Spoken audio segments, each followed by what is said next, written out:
先问自己为什么你要 digital nomad， 可能会有一个 expectations 和 reality 的差别，因为很多人会讲digital nomad 很酷啊，我可以在海边做工啊，但是你要问自己，你真的会很 productive 吗？你真的可以做工吗？听旅行故事，离开原本的生活思维，找到自己的生活滋味。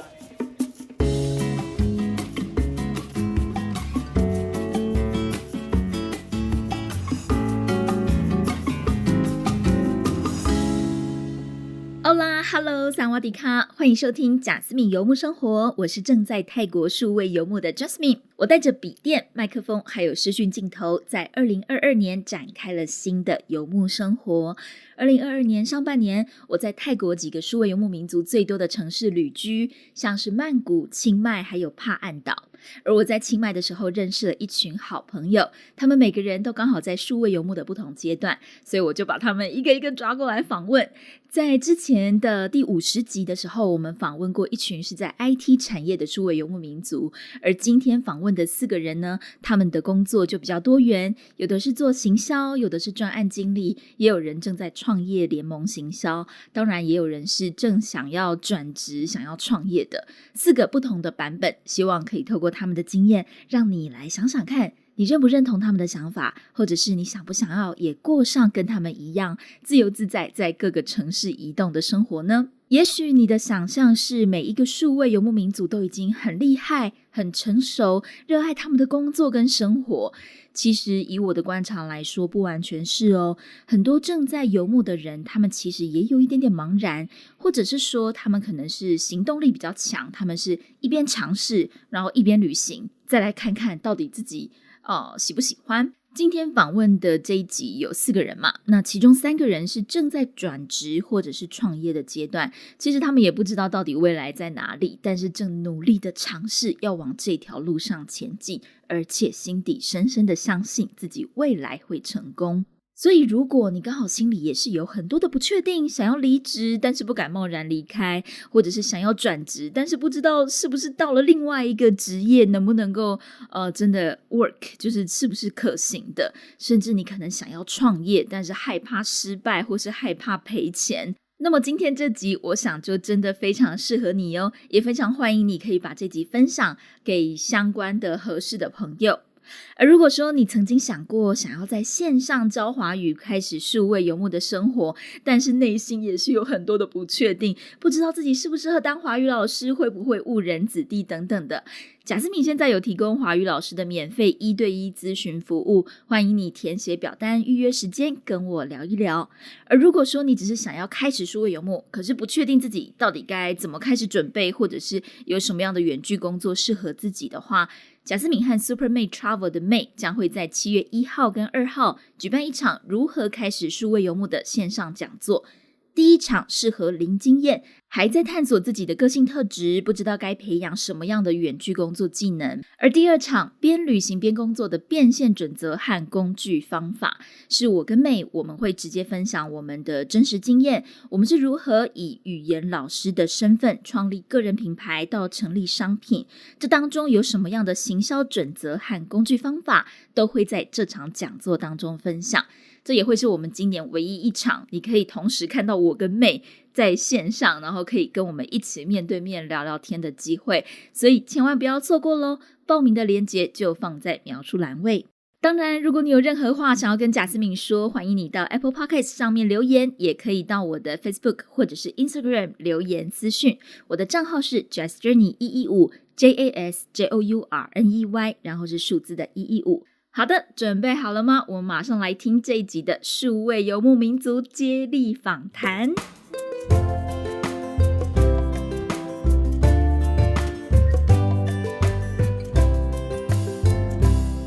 第一个访问的对象是来自美国的 Walker，他非常的年轻，大概只有25岁。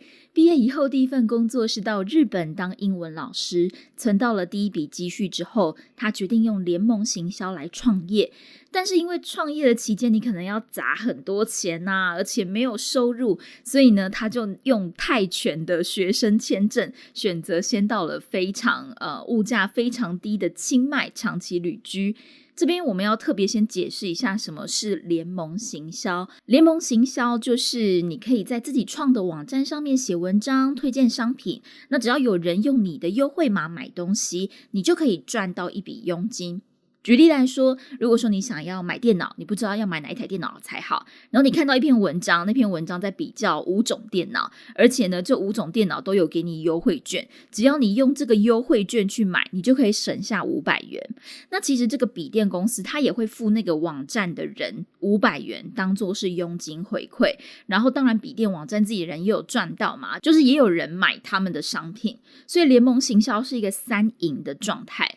那么这个方法联盟行销就是 Walker 他正想要开始打造的被动收入。现在我们直接来听这段访谈，访问的内容全部都是英文，大家可以练习一下英文听力，我也会在访谈结束之后做一些重点的中文翻译。来听 Walker 的故事吧。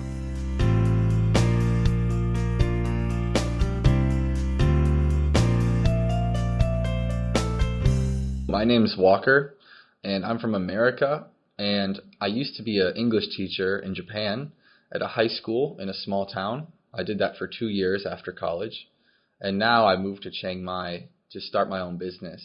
It's a SEO online affiliate website where I create articles answering people's questions, and so people from Google read the article and then maybe buy something from my site. Wow. So how did you find this job? Because I think English teacher and marketing is totally different area. How did you realize, oh, this can make money and it's like a remote job? Yeah, for me, it was a really long journey. Since I graduate from high school, I have this feeling that I'm not going to fit into a normal job. Mm-hmm. So I need to find something that will work and probably become an entrepreneur. So my freshman year of college, when I was 19, even then I'm looking how to make money online, how to start a business online, how to make a business with only one person, because I want it to be really passive so I don't have to work all day. Since then, when I was 19, I've tried many things. I tried online publishing, e-commerce, drop shipping, and finally this affiliate marketing and SEO. And I just tried it first with a small website, and it was a small success. And now, because of that, I decided I'm going to make it a really big website and put all my effort into it. Wow. Mm-hmm. If you learn like so many skills when you are in college, then why you choose to go to Japan to be an English teacher first? That's a good question. I always wanted to go to Japan. Since I was 9 years old, I loved anime. I don't really watch it now, but when I was 9, 10, 11, anime and Japanese culture was really important to me. I love it so much, like Naruto, Yu-Gi-Oh, Pokemon, Bleach. Naruto is like this? Yeah, ninjas. Naruto is 火影忍者. Okay, 火影忍者. Yeah. And others like Dragon Ball? Yeah, Dragon Ball. 七龙珠. Yeah, yes. Those are really like amazing. They blew my mind because American cartoons are more childish. Yes. You don't see like real action, violence. And then when I graduated college, my businesses weren't a success yet. So I needed a real job. Mm-hmm. And then I saw this opportunity to teach in Japan, and it paid okay. I would get to live in Japan and experience a new culture, learn Japanese. I really wanted to do it. So even if I had a successful business at that time, I would still want to go to Japan. Yes. Just because traveling and challenging yourself with a weird job, like teaching in the country of Japan, it's really interesting. Yeah. I think your Japanese is quite good, like at least conversation part. How did you learn Japanese? Because only 2 years, then you can convert fluent conversation with local people. Yeah, I think I learned it quickly because I was in a small town where no one spoke English at all. So I mean, from my first day, no one I knew except the English teachers at my school. And honestly, their English, not that good. So if I want to order in a restaurant, go to a movie, make friends, date, do anything, I need Japanese. And so I realized very quickly I need to put effort in. So every day I'm asking people questions, trying to learn new words, trying to use one new phrase every day. So maybe first day I learn, okay, I need to find a bathroom. So I look up bathroom, how to go to bathroom in Japanese. And it's like, toire wa doko desu ka? And so, okay, today I'll use that sentence. Yeah. And so every day I do more and more.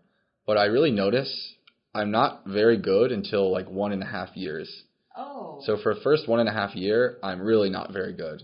Yes. But then suddenly, because I just been listening so much, yeah. I started speaking decently. Oh. Wow. I think the environment is really important. Yeah, like when I was in Mexico, I only can buy something like jugo de naranja por favor para llevar. Oh, very good. That sounds very good, but actually I only can do that.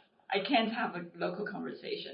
But I think it's like friends. Like most of my coworkers, they are from Taiwan, or other Mexican friends, they can speak English, so I don't have to really use Spanish.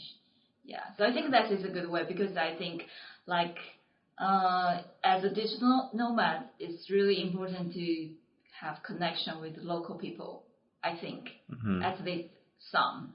But the thing is, you have to know the language. Yeah, yeah, it's true. I think my secret weapon for learning Japanese was this izakaya, or like Japanese bar, right next to my house, where only like old people hang out. Oh. But the woman who owns it really like treats me like her son, like always invites me. But she's some tempura, some tofu. Yes, giving me tofu, fruit, alcohol, and wants me to go there so bad. And so I'm going there like all the time, and they don't speak any English, but they want to talk to me so badly. Yes. And so it's like the most challenging environment, because it's me, 10 old Japanese men, and they're drunk.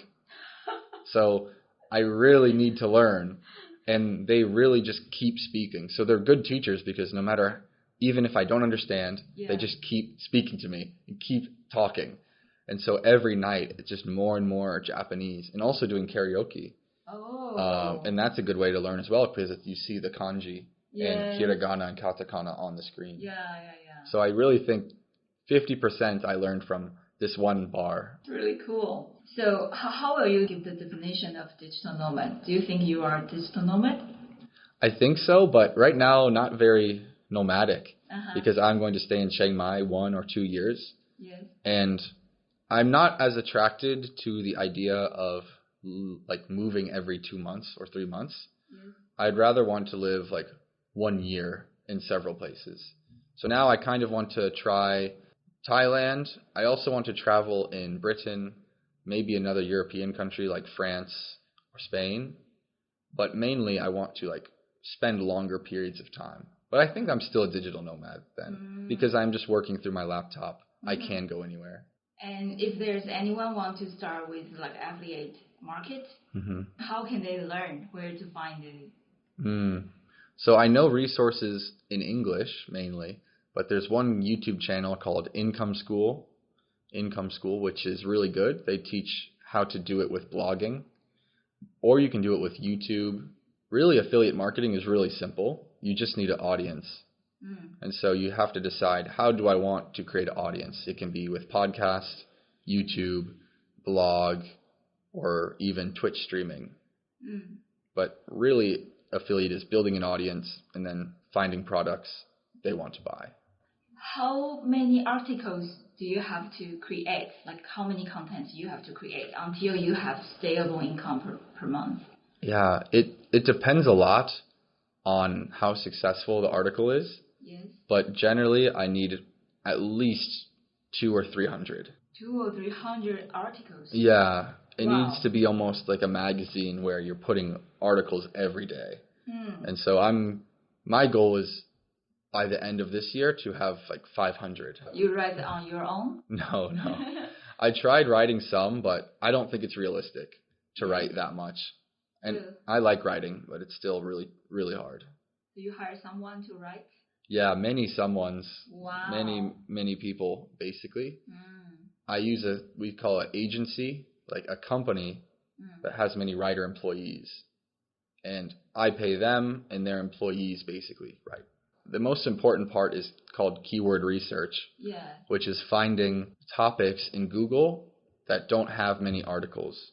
I learned something is like you can do the keyword. Some is over a million, some over 1,000, some over 100. Yeah. And you can put the tag like 30%, 30%, 40% maybe. Try to get more. Is that a good strategy? Yeah, that can work. Yeah. But honestly, I think smaller than that. Yeah. And more simply, I just think, for example, a really hard article would be top 10 laptops. That is so high competition. There are so many articles doing that. Because laptop is expensive. It's expensive, many tech blogs, and also many big companies writing that article. Like probably the New York Times has that article, or like really, really big newspapers in media companies. But if it's top 10 laptops for graphic designers under $400, maybe that article doesn't exist. So if you write that article, people will find it. So it's becoming more specific. Do you know the history of affiliate? Like how many years the market's run for in United States? Long time. I think it's been popular since at least 2008, maybe longer. But I know it definitely became really popular like 2010, 2011. I think in Taiwan pretty late, like until maybe after 2018. Oh, really? Yeah. Yeah, it's been popular in the U.S. for a pretty long time, but it's changed a lot. Yeah. Last question. Okay. Why do you come to Chiang Mai? I come to Chiang Mai because in many ways for me it's like the perfect place. It's got great weather because I hate the cold. And before this I lived in Hawaii and Florida in America, so I can only live in hot places for long term. Also, it's very cheap. And other places in the world are cheap and are popular, like Portugal, Mexico City, Medellin in Colombia. But only I think Chiang Mai has everything that is a good digital nomad community, cheap, warm, but also decent hospitals and medical infrastructure, and not high crime. Because after living in Japan, I really want to live in a place with low crime. Like living in large American cities has many good points, but some have very dangerous parts. Yeah. Like whole city's not dangerous, but you go on wrong street and suddenly very dangerous. And after Japan, I just am tired of that. Like being just able to go anywhere is so great. So Chiang Mai is, I think, popular because of that. It's convenient and easy, safe, clean, and cheap. I think so. Yeah. That's why here is like digital nomad's capital. Right. And other places are close, but even Mexico City, Medellin, and Spain and Portugal are maybe 10-20% more expensive. So I just think if I'm going to do this, why not choose the cheapest place that's so popular for digital nomads? I guess for a new digital nomad, I would just tell them to have like a specific goal in mind. So if they're a remote worker for a large company, just think, okay, I want to travel. Maybe I want to bring my family. Maybe I just want to go to these 5 places. But if you're starting a business, have a goal in mind and a time frame. For me, I want to have my business become profitable in 1 year. And so with knowing that, I think, okay, I can live in Chiang Mai, I can have some fun, but I have something I need to do. Yeah, I kind of like struggle with that. Like, should I like go to many cities, but I also want to create my own business. Right. I'm still trying. Yeah, it's hard to balance. For me, I decide in advance based on my savings and how much money I'm going to spend, you know, how much I should go out at night and have fun, how long I'm going to stay in Chiang Mai. I guess we'd say in English, like, it's dangerous in a way to float. Like, just come, not really know what you're doing, not have a plan. You could just stay here a long time and just spend money and not achieve very much. Oh, so you think that way will be like dangerous if you Well, follow the flow? For me, it will be.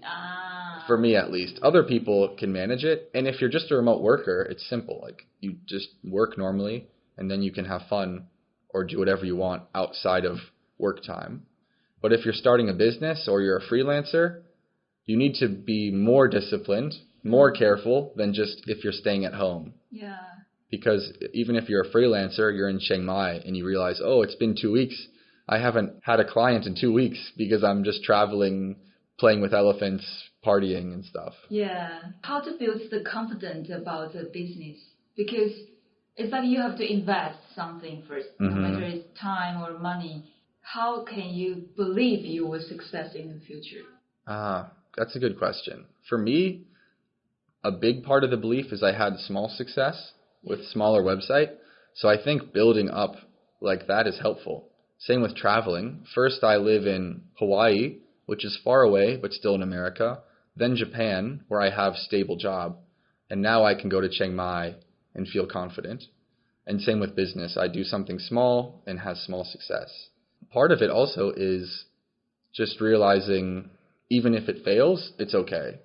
So if my business fails, it won't be good. I really hope it doesn't, but I can return to America, get a job for a while, try again. It's not the end of the world. Great. Yeah, those two things I remind myself when I'm taking time to make a risky decision. Yeah.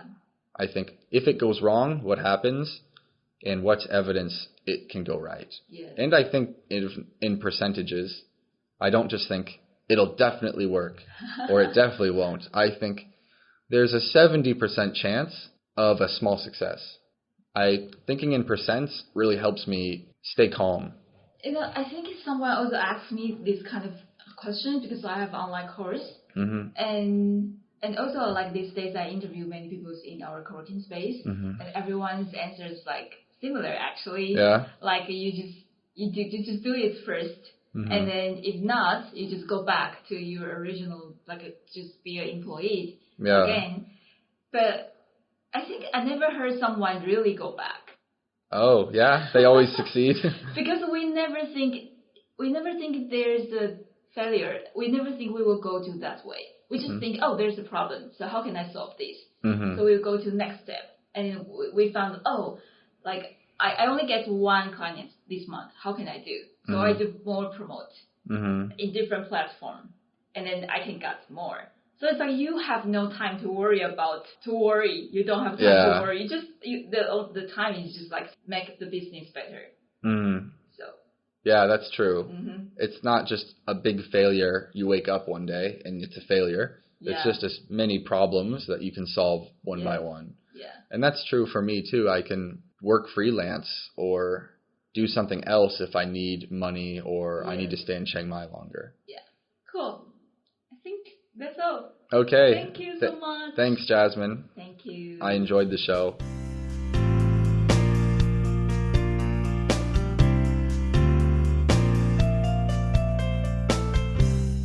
听完了 Walker 的故事，你觉得怎么样呢？其实我觉得我很佩服他的创业家精神，因为他真的很敢投资，还有一个重点就是他相信自己会成功。他从学生时期就开始在研究创业啊，还有被动收入这些知识，但是他是在毕业之后呢，因为一开始就是你还没有存款可以投资嘛，没有办法马上执行，所以他选择先到日本去教英文。那为什么他是选择到日本呢？就是因为我想很多外国人他们都因为漫画对于日本的文化特别的向往。我们在访谈中有聊到，就是他看了像是七龙珠啊，或是火影忍者啊这些，所以他可能在那种年轻的少年心里就觉得说有一天我一定要去日本。而他在教英文的地方其实是一个日本的小镇，没有什么人会说英文，所以整个环境之下就有点被迫要学习日文的概念。那他的日文就是因为这样子口语能力就大幅的进步，在2年过后大概1年半啦，访谈中他是说1年半之后他就突然都听得懂了，然后也可以跟当地人聊天。我觉得这真的很有趣。然后他还说他的秘密武器是因为就是他会去一个有点类似小酒馆餐馆的地方，然后里面都是老人，所以他就是每天跟这些老人练习日文，他的日文就很厉害。我觉得这真的是一个学语言非常好的方式。因为我自己在墨西哥住的时候就有点可惜，就是可能跟你 hang out 的朋友都还是会说英文啊，所以呢就没有办法真的完全全部都用到西班牙文。但是在我在买东西的时候，比如说买果汁啊，买 taco 啊，那这些摊贩他们都不会讲英文，所以我在点餐方面就非常非常的流利。这个是就是推荐大家真的学语言，我觉得还是如果你能够直接到当地的话，不管是你的口音或者是你的口语能力都会大幅的进步很多，比你自己在一个就比如说你直接在台湾啊，或是你在自己的国家学习一个外国的语言，那个进步的程度都差非常多。好，再说回来 Walker 他用他的联盟行销赚到了第一笔收入，我不知道他的第一次的这个小专案到底是赚到多少钱，但是可能至少每个月可以带来几十或是几百美金的收入，所以他就确定说这是一个可行的方法，所以他要全力的投入更大的专案。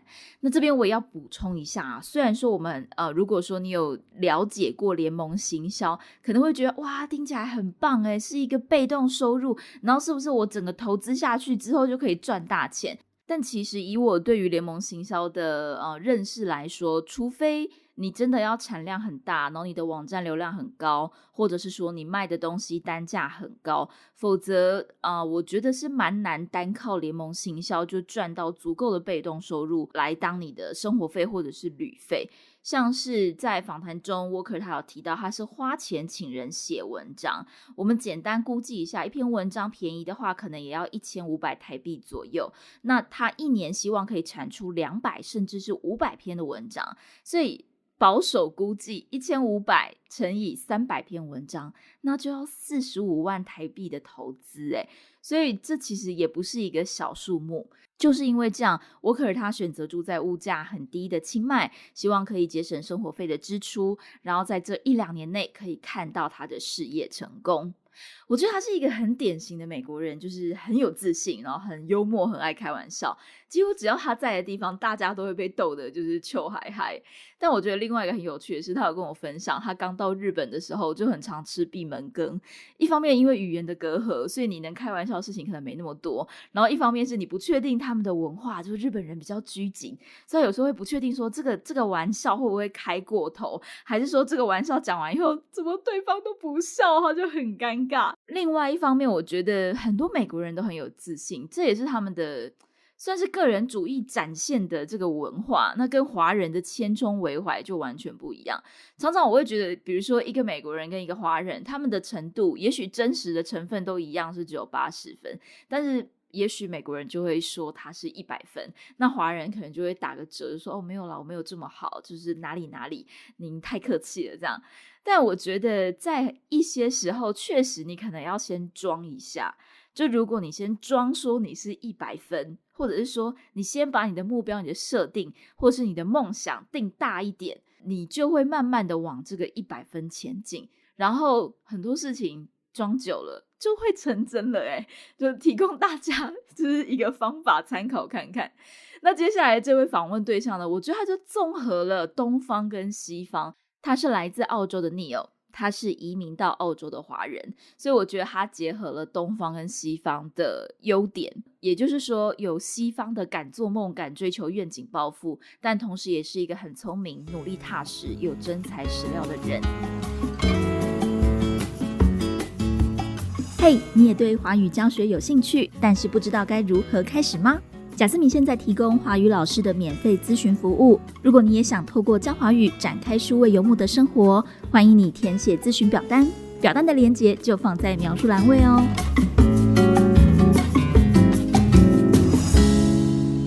Hi Jasmine, my name is Neil. I am from Sydney, Australia.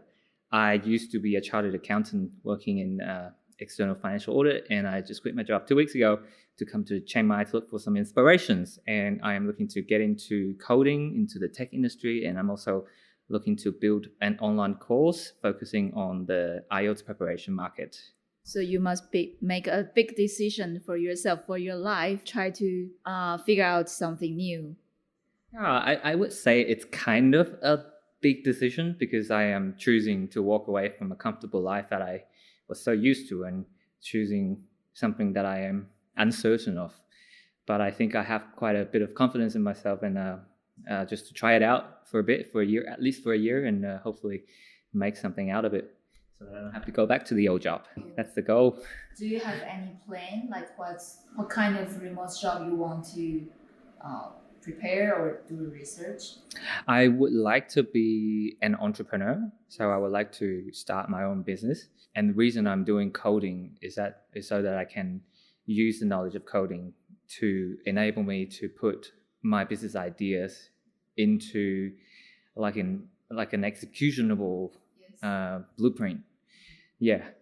Most people, they will like, until they have the skills or until they have like make sure they can go traveling first and then go to the place they want. But you are like kind of upside down. I mean, you just arrived Chiang Mai here, and why do you choose Chiang Mai?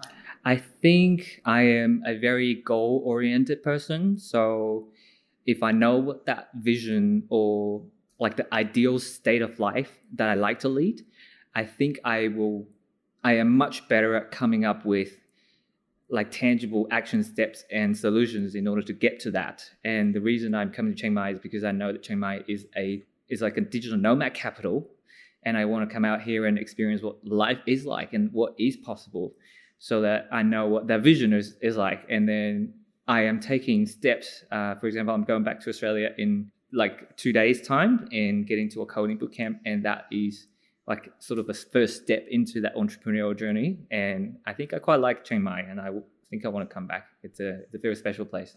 Yeah. Yes. I believe you will close to your goal and you will be an entrepreneur. Thank you. Yeah. So can you tell people like why do you like digital nomad lifestyle, and do you have any suggestion for them if they are still have their job but maybe not that happy? Right.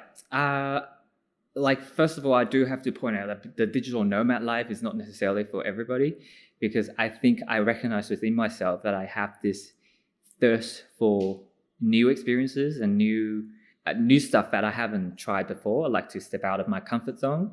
So I know that I have this characteristic within myself. So I am naturally drawn towards like careers and businesses that I can run remotely. And that, I guess that's the primary driver for me wanting to become a digital nomad, so that I can travel and also make money at the same time. Which is like entrepreneurship and travel, like two of my biggest passions. Yeah.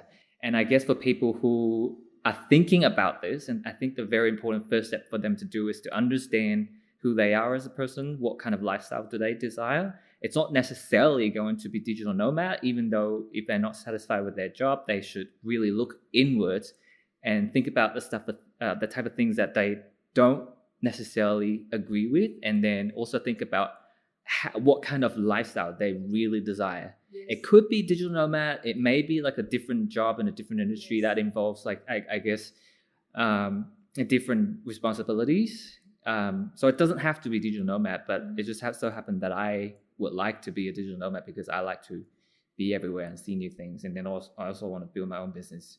So that's how I got to this, but it's not necessarily for everybody. Yeah. But that's awesome. That's a good advice, I think. Okay, thank you. Thank you, Jasmine.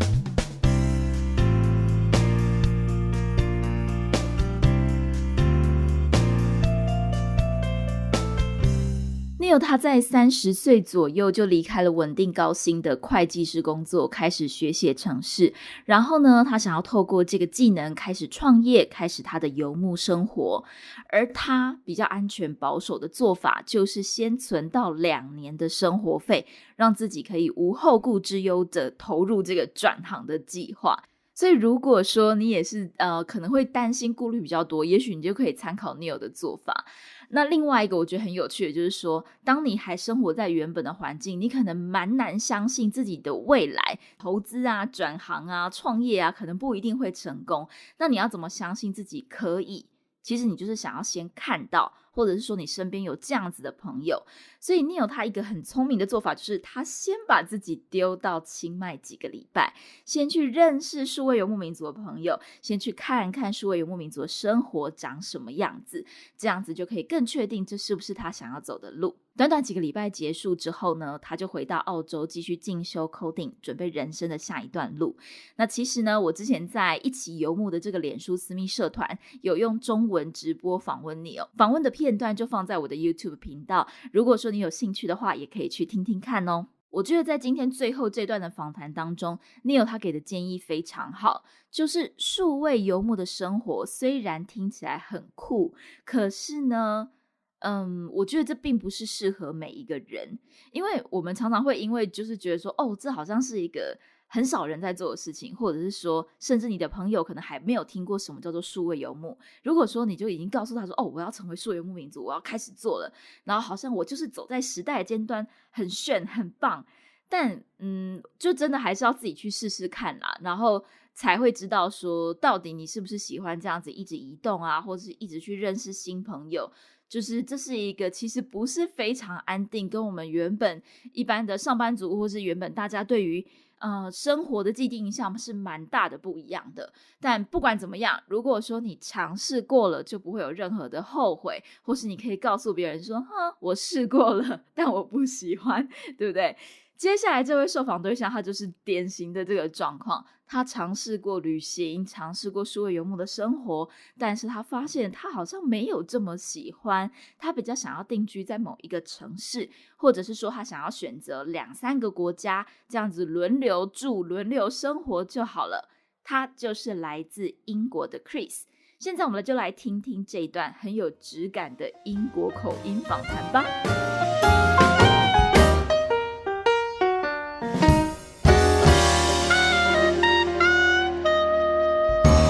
So I'm Chris, and I am 33, and I'm from England, and I work as an IT consultant. And why are you in Chiang Mai now? Gosh, that's a good question. I've lived in England most of my life, and last year during COVID, I decided to take a break from England and go travelling and work abroad. So I went to Tanzania in East Africa for a few months, and then I went to Spain for a month, and then I came to Chiang Mai last year. Wow. For 2 months, and then I went back to the UK for Christmas. Yes. And then I came back to Chiang Mai in January, and I'm still here in April now, or nearly April. Is there any reason you choose Chiang Mai? I travelled around Asia a few years ago and really enjoy Asian culture much more than Western culture. Would like to stay in Asia longer term. I chose Chiang Mai because I don't really like the beach, and I like the mountains and the slightly smaller cities. And as an English person, it's quite hard to get into other countries right now. Oh. It's like Thailand was the only place I could go. Oh, because COVID? Because of COVID, yeah. Most countries they are still closed. Yeah. Yes. So how did you start your remote job? Actually, my job has always been quite remote. Sometimes you could work like 4 days a week at home, even before COVID. Because the client might be in Scotland and you're in London, so it's not necessarily that easy to see them. But during COVID, they shut all the offices, and so you couldn't see clients. And so I was working from home full time. Now, the whole of the industry has changed, so there are a lot more fully remote jobs available. So before, it would be quite tricky to do my job completely remote, because the client is paying a lot of money for you. Yeah. And they want you to be there in their office. Yes. But because of COVID, now they don't really want you to be in the office. So So that's why you can start go traveling. Yeah, exactly. Can you explain more about your job? Like, what do you do with your client? Yeah, so the client will pay for a consultancy, which I will work for. I'm a contractor, so I work as a contract employee for consultancies. And they will pay a consultancy to deliver projects for them, IT projects. So typically that would be a new system, like a system to manage all their customers in. and to manage the companies they work for and sales and products and things like this. So my job is to spend time with the client to find out what their requirements are for the system, which means chatting through all of their processes that they have in their business. Yes. Once I understand how their business works, I then design a solution for them with the software. And that also might involve integrations with other software and other applications or websites and things like this. And then I will manage the build of the system, which means working with engineers to make sure they build the system correctly based on my design. And then I will help the client and support with testing the system, and then I will provide training, and then we will go live with the system. And I will hold the client's hand through the process. Yes. And then eventually, the client is going to use the system, and they test it, and they use it in real life. Yes. And if they're happy, then that's great, and I can leave and do another project. Yes. So that is what my full-time job typically is. So yeah. Sounds great. Like you are important in the company. Yes, I'm an important part of the team. Yeah.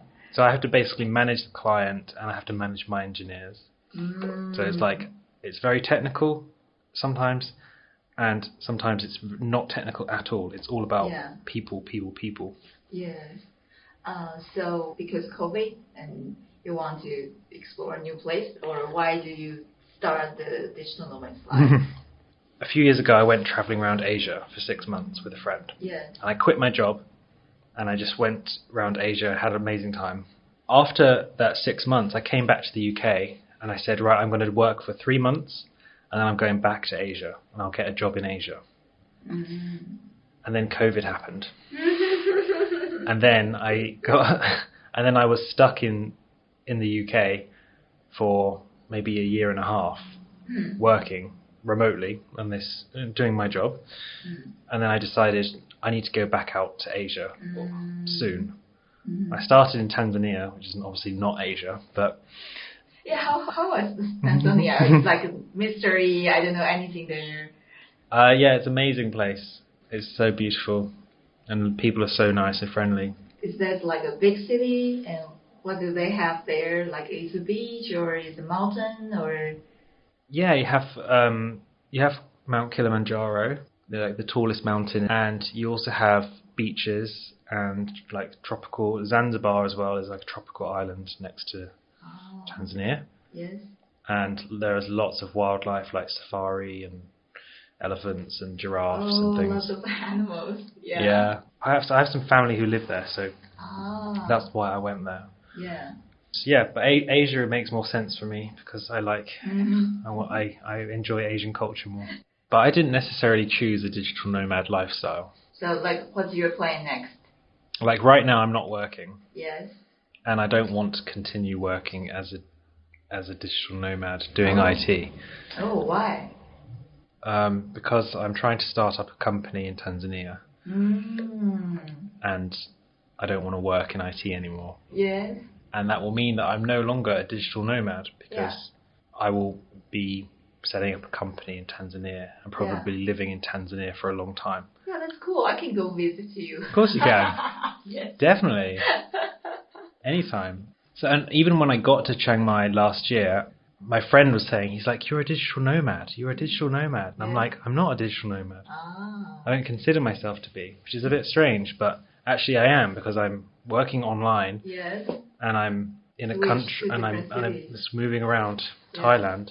But it's like you want to stop. You want to find a stable place and live there. Yeah. I think so.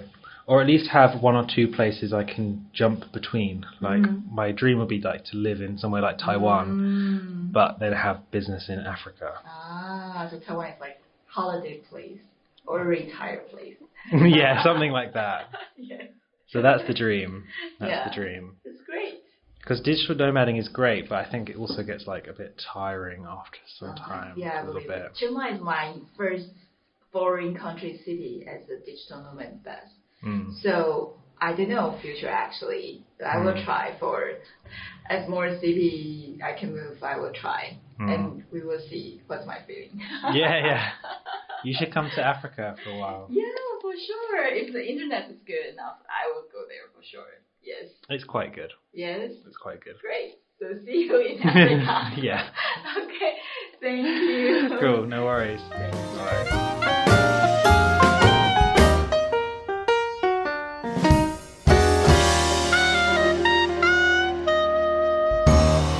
我觉得 Chris 他的工作很有趣的就是他听起来是科技产业，但其实他并不会写程式。中文的职称我想应该是专案经理，就是他是负责沟通协调的人。首先他必须要了解客户的需求，帮客户设计适合他们的 App 或者是他们的软体啊、网站等等的，接着他再找工程师来制作，所以他也必须要跟工程师说你要做这个做那个，他就有点像工程师的大脑。简单的说就是他是工程师跟客户之间的桥梁，必须要很弹性的、很柔软的知道要怎么跟一些 OK 啊跟客户沟通，但是他也要有一点 coding 的背景知识，知道说当客户提出一些需求的时候，这个需求是不是在工程师那段是可以完成的，然后呢再把这些需求去跟工程师沟通。而他呢就是因为在旅行的时候发现自己特别喜欢亚洲，然后我记得他那时候就是跟我聊天的时候他还特别说他真的很喜欢台湾女生，然后一边聊我都觉得有点害羞，想说为什么啊？因为我觉得台湾跟泰国其实是蛮像的，就是我们都是很 friendly 人很好的国家，然后很客气，百姓人们大家人都很好，然后治安很安全，所以我想这是观光客会很喜欢的原因。那他在移动了几个城市之后，他就觉得好累哦，好像他并不觉得自己真的是 nomad 所谓的数位游牧民族，他更想要定居的生活。那因为他有家人在非洲的坦桑尼亚，所以他想要在那边开 airbnb， 彻底的离开 IT 产业。我觉得这也是一个超酷的，你看他也是一个就是马上想要转行，然后发现自己其实喜欢的是跟他原本想象的可能不太一样。我在听到他要去这个岛上面开 Airbnb， 就叫做 Zanzibar 上吉巴岛，天哪 Google Map 上面的照片真的超美的，我真的也很想去非洲，很喜欢动物，好想看动物大迁徙。我觉得就是这也是我非常喜欢旅行的原因之一，你可以认识到来自世界各地的朋友，然后他们可能在世界各地有不同的据点。我的愿望就是未来我可以认识世界各地每一个城市的人，这样我在旅行的时候都有人可以照我，超级开心。好，马上要进入今天的压轴了。最后一个访问的对象呢，也是唯一的女生，然后她也是唯一用中文接受访谈的人，她是来自新加坡的 Natalie 宁霞。她非常非常的活泼，我很喜欢她的热情，我觉得她就是天生自带很多能量的人，每次跟她一起出去吃饭啊，一起出去玩啊，你都会觉得很开心，然后也不用急着讲话，就是有她在整个团体大家就是充满正能量，非常非常开心，是一个很酷的女生。那因为是中文访谈，所以我就不用多解释多翻译了，我们马上来听听看宁霞的故事吧。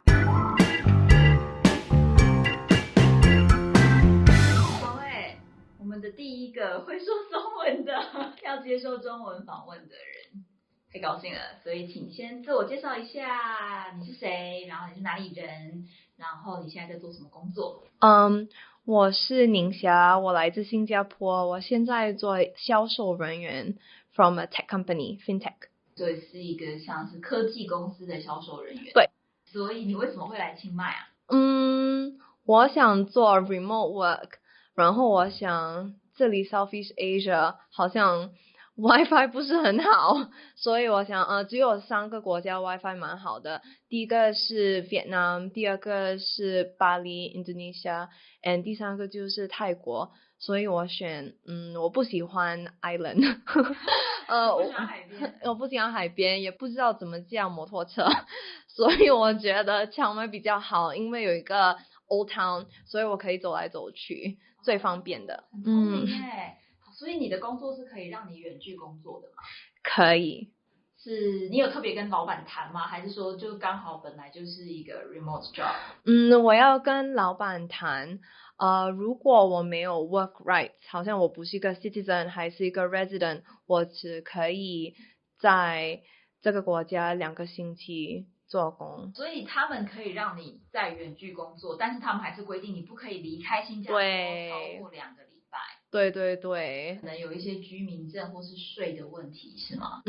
可能。了解。那你有想要跟老板就是进一步讨论有没有机会可以就是旅行更多地方吗？对，因为我来到这里，我觉得蛮喜欢，我很喜欢清迈，我也很喜欢在这个 coworking space 遇到很多朋友，很多很有趣的朋友，所以我觉得我想 remote work 比较好，但是以前我就是背包客，所以我没有想太多要做 remote work，在想好像 quit 我的工作，做一个 full time 背包客。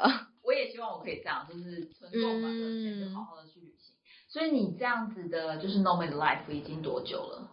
现在好像1个星期而已，只剩下多1个星期，好伤心。之前有去过其他国家吗？我有去过其他的国家，但是是背包客，而不是远距工作。对。OK， 了解。那你去过的那些国家当中，你最喜欢哪一个？不同的国家有不同的好像 selling point。对。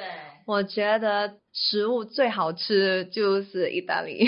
最好看的风景和山就是Slovenia 和 Slovakia。Slovenia 应该是斯洛维尼亚 ，Slovakia 应该是斯洛伐克。应该是。好。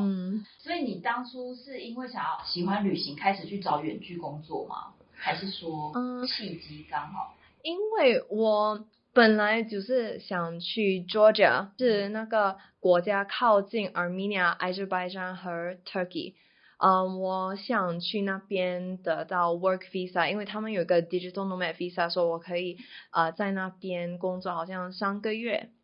但是因为 Russia invade Ukraine，所以那边好像看起来不太安全。对。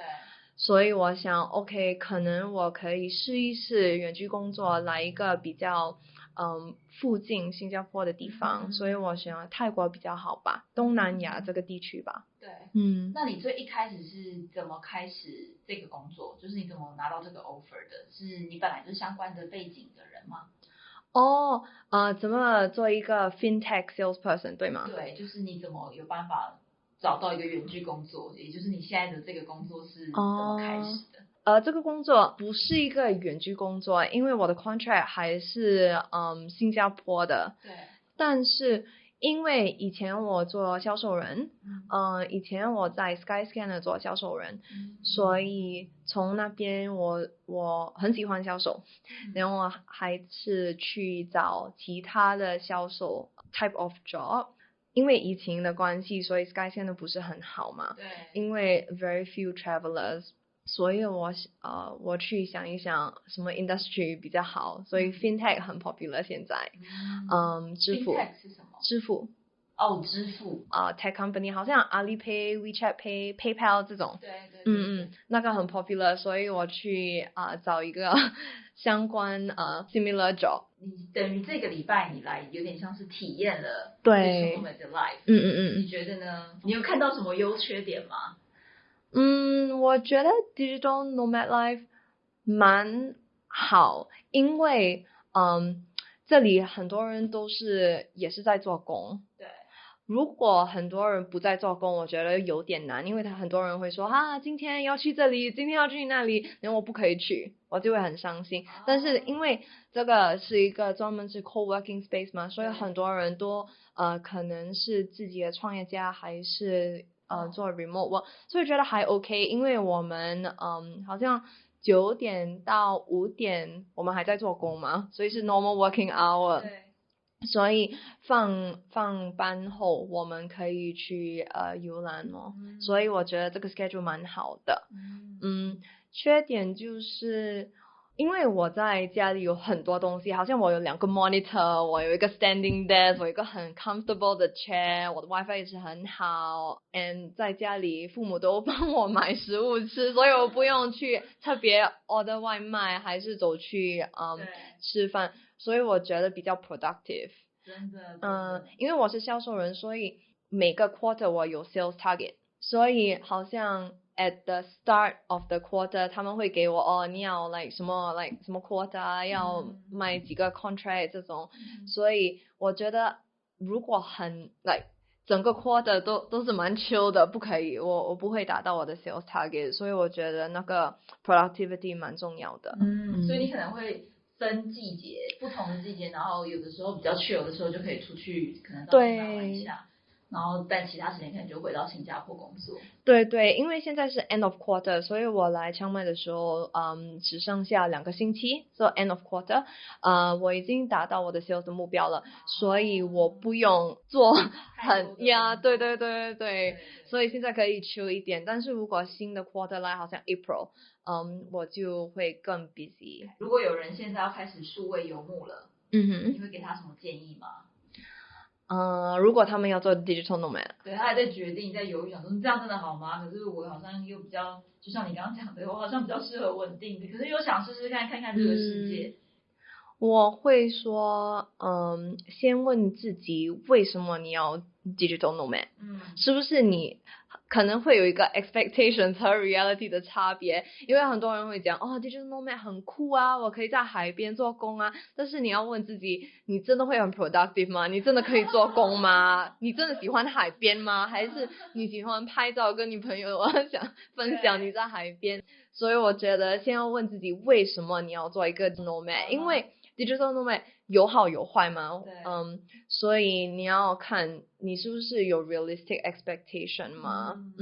第二步就是我觉得你要试一试，可能可以像我一样先去一个离你的好像离你的国家不是太远，对，所以如果你不喜欢你都可以飞回去。很多人好像很 trapped， 他们会讲如果我这个 digital nomad 我就要待在这里3个月4个月5个月，他们会很心不安，但是你要知道 you always have 一个 exit option， 你都可以飞回去，钱可以再赚，如果好像你有 rent 还是什么，如果你真的不喜欢这个 lifestyle 你都可以回去你自己的国家。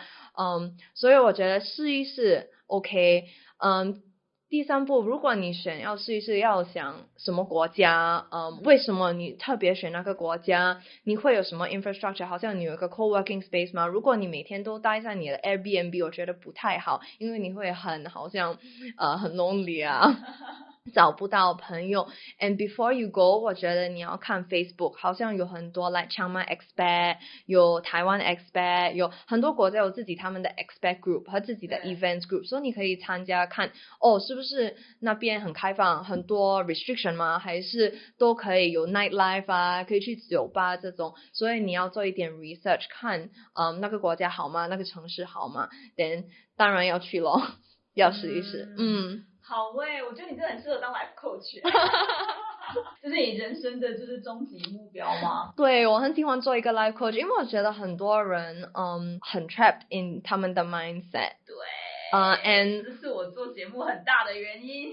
对，很多人会想我要待在我自己的国家，如果我去别的国家我会有一个很大的 pay cut， 还是如果去别的国家找不到朋友，去别的国家真的不喜欢怎么办？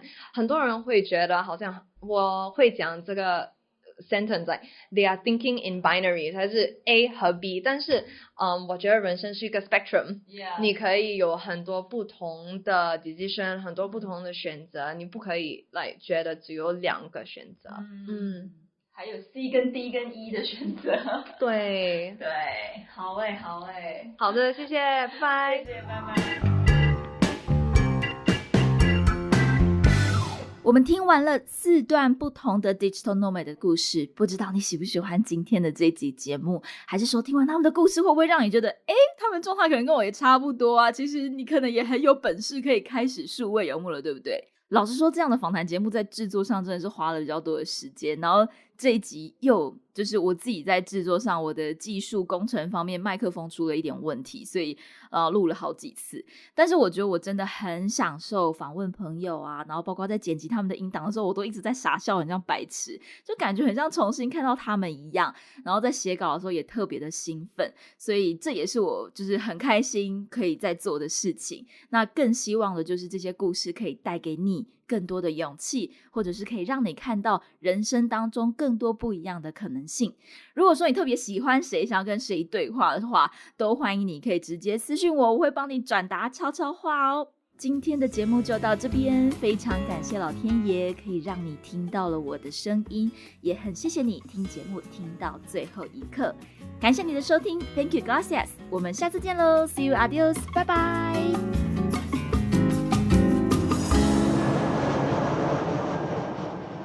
And thanks to all your listeners. I hope my English was didn't sound too bad and was easy to understand. Yeah, I can hear you like slowly. Yeah, I try to talk a little bit more clear than usual. Great. Thank All you. right, thank you. ขอบคุณค่ะ Kapun krap.